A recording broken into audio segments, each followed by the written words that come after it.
Je crois qu'à partir du moment où on est passionné par le football et qu'on a envie, je pense que n'importe quelle femme sait très bien qu'elle a un rôle à jouer dans la famille du football. On récupère la balle. Quand j'ai quitté la compétition, j'ai rien fait. Je me suis réinvestie avec l'aide justement du plan de féminisation. Les gens savaient que j'avais joué à un haut niveau, donc je me suis investie tout d'abord dans l'entraînement. J'ai commencé par les débutants, par la base. J'insiste vraiment pour faire mon rôle d'ambassadrice en tant qu'ancienne internationale, de façon à porter la bonne parole.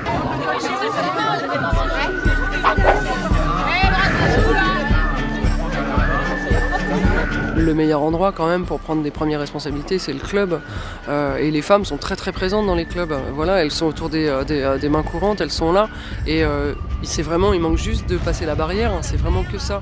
Tout simplement aller au stade de leur ville, de leur village. Et puis poser la question aux gens qui sont là, aux dirigeants. Elles peuvent aussi évidemment s'adresser, téléphoner aux ligues, aux districts, etc. Il faut des femmes à tout niveau, des joueuses dans les instances, des dirigeantes, des secrétaires, des présidentes.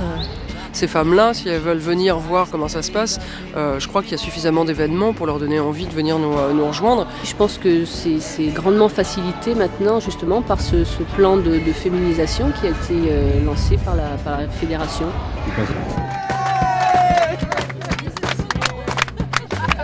1000 écoles féminines labellisées, bien évidemment pour gagner un titre avec les Léa, ils vont continuer de gagner des titres avec les jeunes. Dans l'âge cycliste. En fait, savoir si on va demander au coach alors. Chacun à son niveau peut aider. Aider un club, aider des jeunes, aider des moins jeunes, aider. Chaque individu a son utilité quand il veut s'investir dans quelque chose. Et effectivement, de nombreuses femmes ont à ce titre des choses à donner. Au niveau du regard, du recul, de l'approche, de la diplomatie. C'est une approche différente, c'est complémentaire par rapport aux hommes. Il y a une grande demande parce que on a besoin d'hommes, on a besoin aussi de femmes, que chacun apporte sa sensibilité et puis ses qualités propres. Nos expériences en tant que femmes dans la vie peuvent forcément apporter dans la vie d'un club.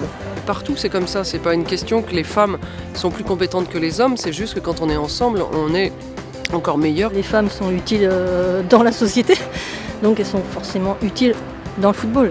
On ne devrait pas se poser la question. Non, il faut boire beaucoup. C'est pas. Bah si, tu as marqué un but. Allez, doucement. Calme. Voilà, c'est bien. Tu contrôles.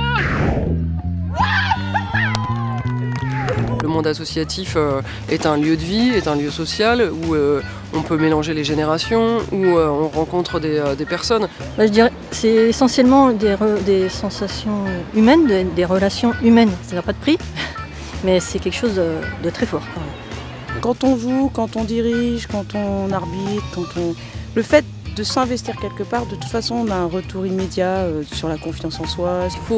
Il faut y aller, il faut sauter la barrière, il faut pas hésiter. Elles ont le droit de le faire et elles sont attendues.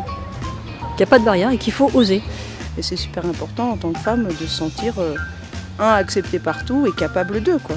Vous allez vraiment trouver du plaisir et aujourd'hui, à l'inverse d'il y a quelques années, aujourd'hui on est quasiment 30 000 femmes investies, en tout cas en tant que dirigeantes. Donc qu'est-ce qui manque ? C'est juste venez vite nous rejoindre parce que qu'est-ce qu'on est bien dans ce football.